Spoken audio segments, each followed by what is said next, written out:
one has to understand that the brain of somebody with ADHD is geared toward what do you like? And so for me, the patient interactions was my why, and I would get dopamine by interacting with that. There are times in our lives that change the way we see the world. Navigating these challenges can take insight, trusted confidants, or even a coach. Let's explore those moments. In this companion podcast to RX for Success, we will discover ways to learn and write our own success stories together. I'm Dr. Dale Waxman, a physician coach with MD Coaches, and this is Life-Changing Moments. How often have we heard the expression, physician, heal thyself? Even though we know about and even preach self-care to our patients, we physicians have a tendency to place our health in the background until all too often a medical condition emerges that disrupts our professional and personal functioning. My guest today became intentional about first acknowledging a health issue and then placing it on the front burner. As a result, she is now thriving professionally and personally and is successfully assisting other physicians with this condition to do the same. Dr. Deanna Mercado-Marmarosh is a family medical physician. She's a clinic medical director and chief medical officer in Edna, Texas. She's also the founder of Overachieve Life Coaching. The intriguing story of her path into medicine is chronicled in RX for Success, podcast number 127, which you can access on the MD Coaches website or in your podcast app. Deanna, welcome to Life-Changing Moments. I'm so glad to be here. Great. Thank you for being here. And I know that there's a longer story here, but I really wanted to kind of hone in on the issue regarding your gradual discovery about ADHD. I wonder if you can summarize that for us. Sure. During my first year of medical school, as everybody's going through a life change because you're trying to adapt to things. I come from immigration parents. I grew up in Mexico till I was 10, and English is my second language. And my roommate told me, Diana, I think there's something going on because I see you studying 80 or 100 hours, and it doesn't seem like you're retaining or your grades are not showing how much effort you're putting in. And I was getting C's for the first time or not passing some of my tests. And I remember always being the last one to finish all of my tests and growing up. And I would just run out of time, and I would, 2/3 down, I would start putting C all the way down when time was up. And whatever I would whatever I would finish, I would get right when I had time to do it. And so she said, I don't know if you're anxious because you feel like you really have to do good in this test because you really want to succeed. Or maybe you're depressed because your dad just got diagnosed with cancer, or maybe there's something else going on. So I got tested and I got told I had ADHD. I had to do a neurological testing. And when I got that diagnosis, I thought I was doomed because in my mind, what I had going for me was being the smart one and the perfect one in my family, meaning grades wise. And so if all of a sudden I got told that I had something that was not going to regulate how I could think or not regulate it at the right time that I wanted it to be around per se, I felt embarrassed that maybe somebody would think that I didn't belong in medical school or I didn't belong taking care of patients because I wasn't necessarily perfect. So there's a little bit of hesitancy to acknowledge this at that time. Yeah. And I remember that when they gave me the diagnosis, they told me, no, you're not depressed, you're not anxious. And they told me you're 2 years behind where your peers would be through their level of training. And most people would have taken that personally or thought something about it, but I didn't care about that part. I was like, whatever, I don't care about that part. I care that you just told me I have ADHD and I don't want nobody to know that part. That's how I felt. And I remember going to go get treatment, but they never informed me that there were ADHD coaches out there that I could actually lean into and try to understand myself. They just gave me 5 milligrams of Ritalin. And at that time, I was a first year medical student. So I didn't really understand the pharmacological properties of a short acting medication. And so I felt embarrassed that the medication would only last a few hours. And during those few hours, it was magical. All of a sudden, I could think.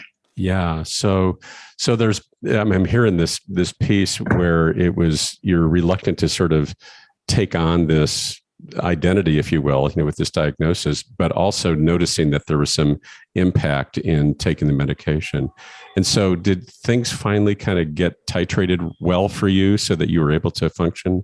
So yes and no. Part of it was, again, because I was so embarrassed about it. I didn't want to tell them that it was working, but not as well. I was afraid they would even take away that. Yeah. So eventually I did say, this is not lasting long. And then they said, okay, well, let's put you on 18 milligrams of Concerta. And now, finally, I had a leg to stand on, so to say. I felt like I went from having 25 tabs open to 5. So now at least I could kind of see it, but it still was not enough because if we remember back, in family medicine was my first rotation. My first year took me 2 years to do because they allowed me to split it because I was going back and forth to go see my dad. And so by the time I got to clinicals, it's 3 years in, right? And family medicine was my very first rotation. And I remember I flunked it. Now I realize, oh my God, how silly that is. Your family medicine, you're supposed to know everything. and here I am, the first thing, right?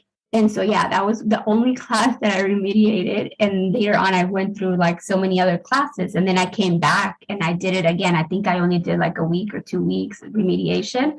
And then I did fine because I had all the other experience or rotations that I had actually gone through. And little did I know that that's what I would go into. And now I understand why family medicine was ideal for my ADHD brain. It's because I was so intrigued by not knowing what was coming through the door. Everything was so novel. I could be seeing a 2-year-old. I could be seeing a 40-year-old. I could be seeing a 90-year-old. And all the conversations were so different. And of course, once you know diabetes, you can understand that and you can explain that. But again, you personalize it. And I think that's where then I realized that ADHD would help me thrive. Interesting. So you so the ADHD works well in an environment where it's not the same thing walking through the door, as I hear you say. Yeah. So kind of back to that, somewhere in there in medical school, it did get better for you with respect to the treatment. Is that what I'm hearing? Yes, it did get better for me in respect to the treatment, but I think one has to understand that the brain of somebody with ADHD is geared toward what do you like? And so for me, the patient interactions was my why, and I would get dopamine by interacting with that. And it was a combination of being in the right environment, doing the right thing at the right time. And yes, the medication helped, but it was also because I was aligned with what I really felt was my sole purpose. And now I can look back and extract that. But in that moment in time, I didn't have that insight. All I knew was that I wanted to help people, that I wanted to be able to use my Spanish to connect to that people. And so that was driving me. So I remember during my med school interview, I said, if you give me the opportunity, I will outwork anybody. Today's episode is brought to you by Doc-to-Doc Lending. Doc-to-Doc provides match day loans of up to $25,000 to fourth-year medical students and current residents. These loans are designed to help students cover personal expenses, such as moving costs, housing down payments, and living expenses before and during residency. With fixed interest rates, flexible repayment terms, and no prepayment penalties, Doc-to-Doc Match Day loans provide financial flexibility and allow students to focus on their exciting journey towards becoming a physician. Doc-to-Doc was founded for doctors by doctors. They understand the challenges and hard work involved in becoming a doctor, and they support doctors throughout their careers. Using their in-house lending platform, Doc to Doc considers the unique financial considerations of doctors that are not typically considered by traditional financial institutions. So don't let financial stress hold you back from achieving your goals. Doc to Doc Lending has you covered. Visit www.doc2doclending.com/MDcoaches to learn more.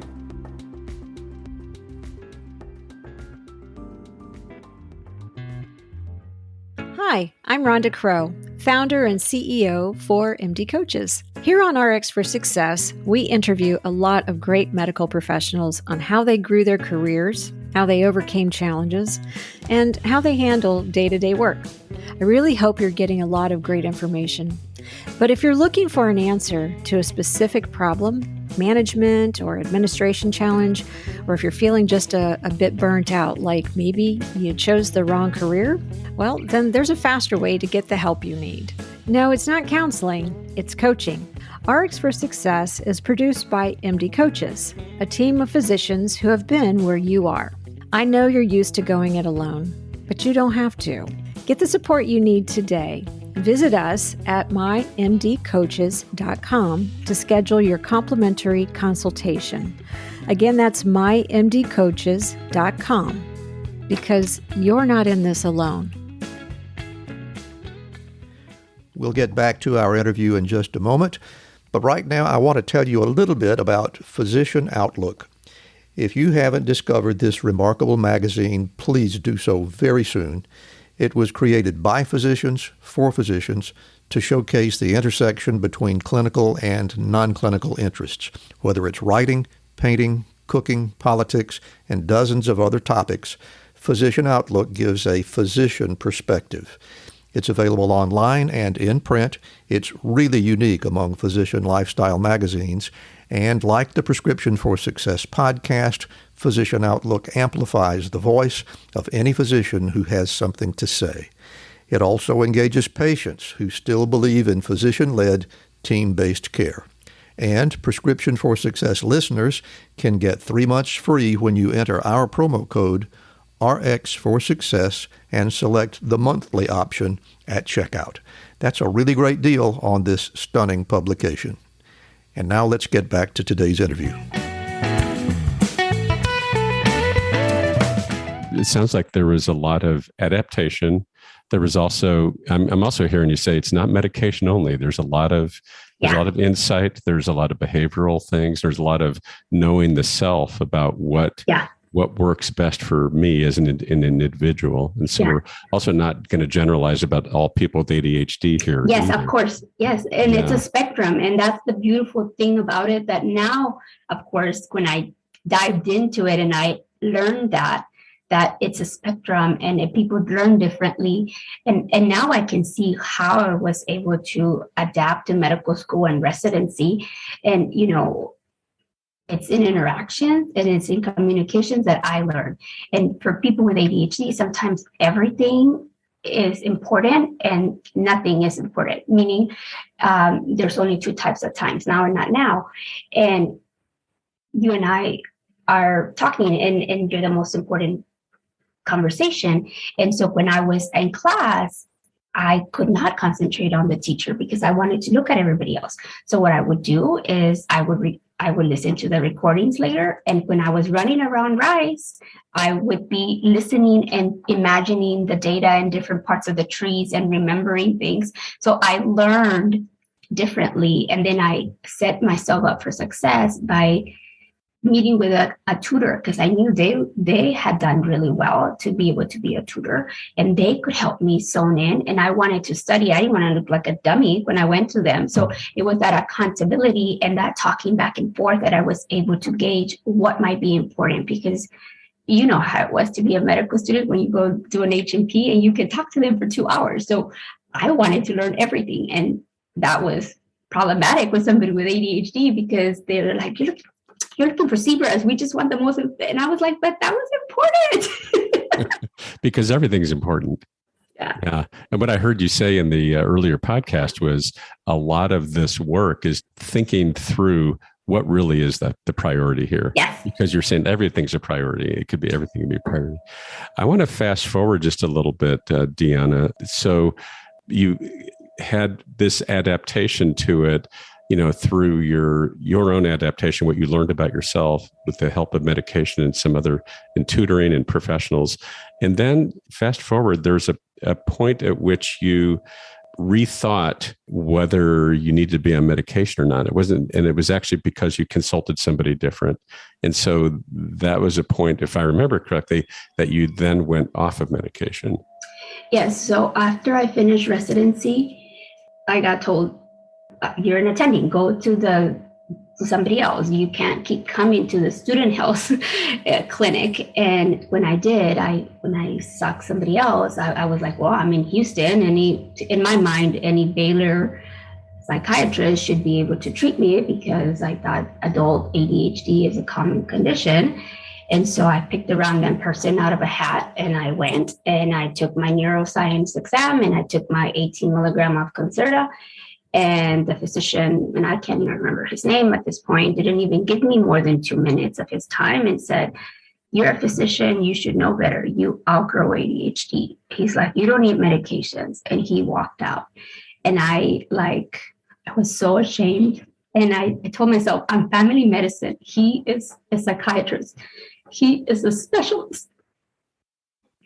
Yeah. So there was something about the message there that, and I'm also hearing there's this kind of shame quality to it. And I think that's what kept me from asking for help for 10 years until the pandemic hit, because I was so ashamed that I was going to ask for help again, and somebody was going to say, no. Yeah. I was just curious about, whether this is sort of a return back to, when you were a first-year medical student, that same sort of approach avoidance, if you will. Okay, I've got this. No, I don't. I don't want to acknowledge it. I wonder if there was a recurrence of that for you. Yeah. And, when the pandemic hits, I just thought that everything that I was going through was normal, because at that time I was, a mom, and I was the clinical medical director and the chief medical director. And, I was doing all the things, and I felt like, well, this is just life. Like, this is meant to be hectic. Like, this is the type of profession I chose. But then listening through podcasts, I was always trying to learn how to become a better adult in my mind. And I listened to somebody talk about life coaching, and it was a physician, and she had a program. It was called Empowering Women Physicians. Her name is Dr. Sunny Smith. And I joined it, not knowing anything about coaching. And all of a sudden, they were like, well, however you're thinking about things, that's going to lead to some emotions, and that's going to lead to some actions, and that's going to give you a result. And I was like, what? You mean like everything I think is not a fact just because I'm thinking it? And they're like, no. And I was like, well, what do you mean? Like, my brain keeps telling me I'm slow. My brain keeps telling me I'm not good enough. My brain keeps telling me all these things. I see all these rewards. I see I was a chief medical officer. I see I'm getting paid. I see that people are writing a wonderful reviews, but I don't feel that. Like, how come there's a disconnect? Yeah. And just to be clear, at this point, from that moment with the psychiatrist after residency, up until this moment when you were, I'll just say it, you're overachieving, but not feeling it. Right. Not really feeling it. That was a kind of a period where you did not really attend to the ADHD. No, I just kind of ignored it. I just told myself, he told me I should get over this. I have outgrown it. So he told me, don't acknowledge it. Don't even think that you have it. Like, you got this far. So you're just going to do whatever it takes. And if it means working 20, 30 hours outside of work to mask how hard you're working to close your 200, 300 charts, maybe that's the small price to pay for being able to do what you love, which is to take care of your patients. And the reason I never got fired, and the reason I was top 10 docs in Houston, was because I loved my patients. I would hyper focus on them. And I was like, how come nobody recorded that? Like, that was amazing. Why do I still have to go do something boring and type up a note? And my brain would just keep telling me that I wasn't a good writer. And it was not until a peer physician coach said, okay, so you're not a good writer. That means you have failed an English class. And I was like, well, no, I never failed an English class. Well, then you failed like a Spanish writing class. I'm like, well, no, I've never done that either. Then where is that evidence that your brain is telling you you're not a good writer? I was like, oh, that's what you mean. Brain can sometimes lie to you. Okay, I got it.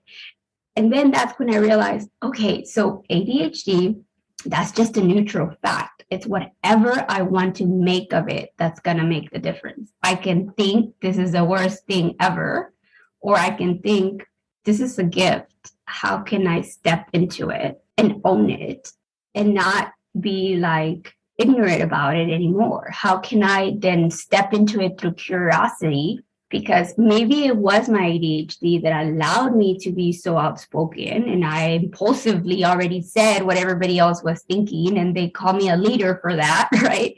And maybe it was my ADHD that allowed me to speak up and say, no, I think that's wrong. I don't think you need to be, sending us 10,000 messages when you can address it from the get-go if we create a system. And so I started to see that maybe my ADHD was a gift. It was the reason why I didn't give up after trying 10 times to get the results I wanted if the why was aligned with what I wanted. And I wasn't so judgmental with everybody around me because I knew I had struggled through things. I knew internally that we probably all were trying our best. It just kind of looked hard. And I knew I didn't purposely want to be late to meetings. And it's just, I wanted to do one more thing. And so I started to realize, oh, okay, instead of like judging myself for it or ignoring myself for it or telling me it didn't exist, I realized there had to be more to it. And that's when I went down that rabbit hole, and I started to learn that, those irregularities in the left temporal region and the limbic system can really impair comprehensive thoughts and processing, and can really impair language, and because I could get overwhelmed, if my nurses came and asked me 5 questions, or they pulled me out of the room through that task switching for something that was not important, I could then become frustrated because I thought I was almost done with that patient, but you pulled me to sign something that was not irrelevant in this moment. Like, this order could have been done after I walked out of the room. Why was I pulled out for that?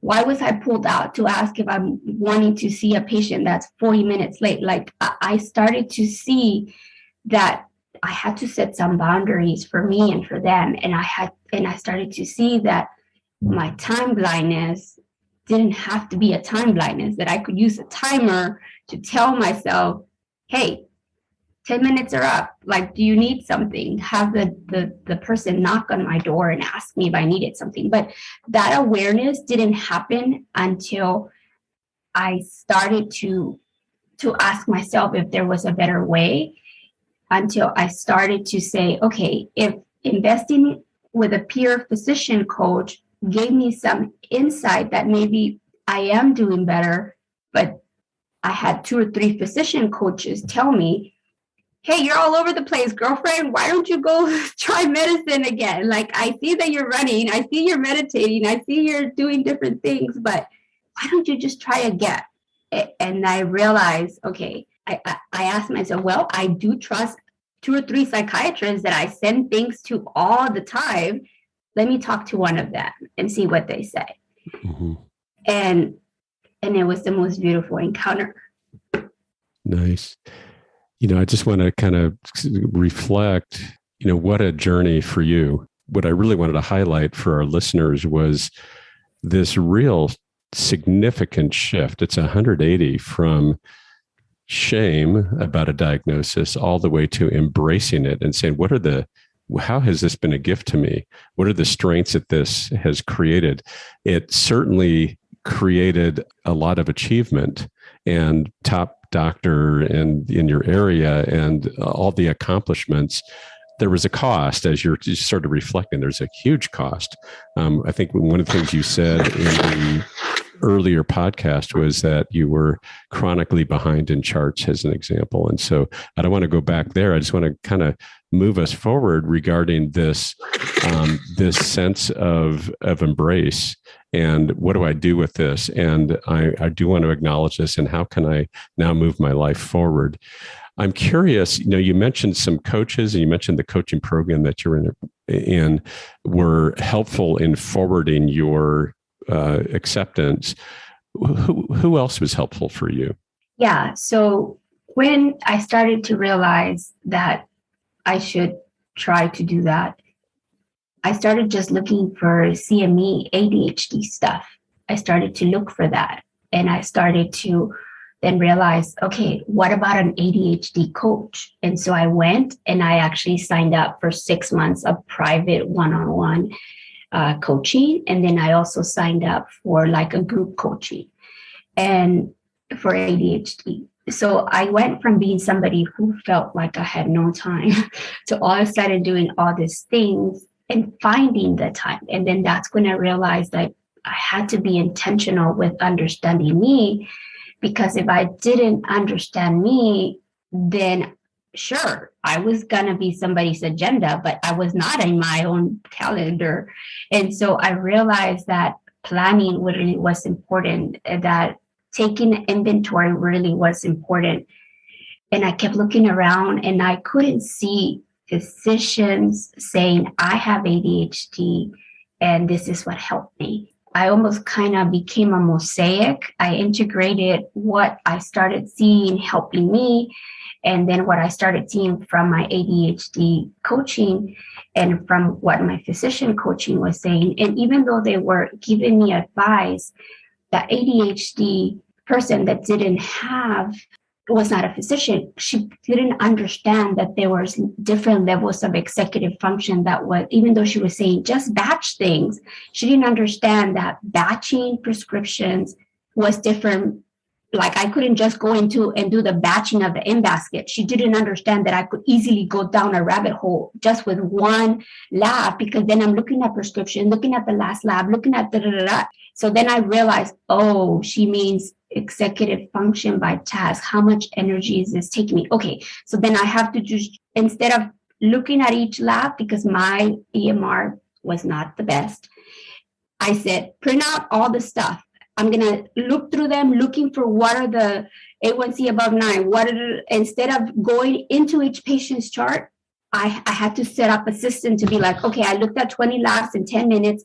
These 5 need a follow-up in 1 to 3 weeks because their A1C is da-da-da-da, or because this one, I had to figure out that if I didn't do it a certain way, I was going to get myself. So then I started seeing, okay, let me think, what am I doing before I walk into the room? What am I doing while I'm in the room? What am I doing when I walked out of the room?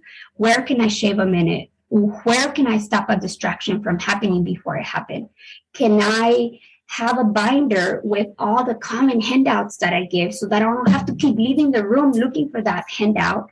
Like I started thinking of ways, and then I said, I wonder if there's more like us.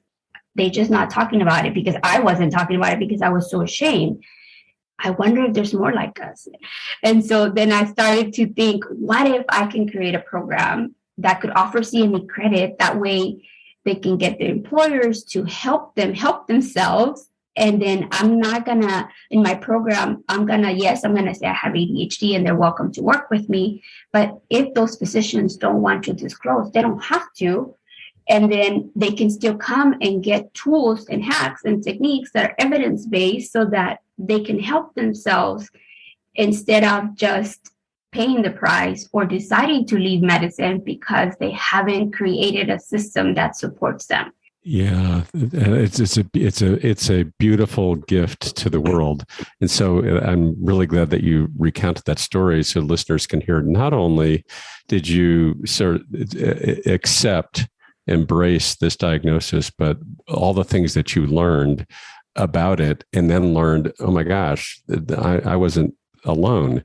Some other people were suffering when I was going through all this as well, and they're still out there. And how can I be helpful? So now you're bringing, not only you're learning about you, but you're learning about ADHD and with your intimate knowledge of what it's like to be a physician, really helpful to those who are also struggling. So I really applaud you for all of that. Dr. Deanna Mercado-Marmarosh, I really appreciate your taking the time to revisit our MD Coaches family and be on the podcast today. I just want to say that you are, I get to see you on video, the listeners don't, and you're radiant. And part of that radiance is coaching is about illuminating, right? And so you are illuminating through your work, through this podcast, through you're going to be giving this talk at Texas Academy of Family Physicians, through your own coaching of other healthcare professionals with this issue. You're illuminating an issue that for many people is dark. And so my gratitude to you, and I'm sure there's many that are grateful to you for bringing that forward. So thank you again for being with us today. And thank you for having this safe place to share and to help each other and empower each other, because like you said, it's the ripple effect. I didn't mean to become a better wife or a better mom, but I'll take all the ripple effects from it, right? Right. Here are my takeaways from this conversation. Number one, those of us in healthcare tend to be others-focused first, to the exclusion of our own well-being. Number two, you are your most valuable asset. It is a worthwhile investment to attend to your health because, as our guest said, you are the most important patient in the room. When one takes care of themselves first, they ultimately become even more patient-focused. Number three, attending to our health and well-being by uncovering diagnoses that we harbor can be a very vulnerable experience, one that can even unleash a feeling of shame. When feeling powerful emotions like that, it is helpful to remember that we are not our diagnosis. We are human just like everyone else.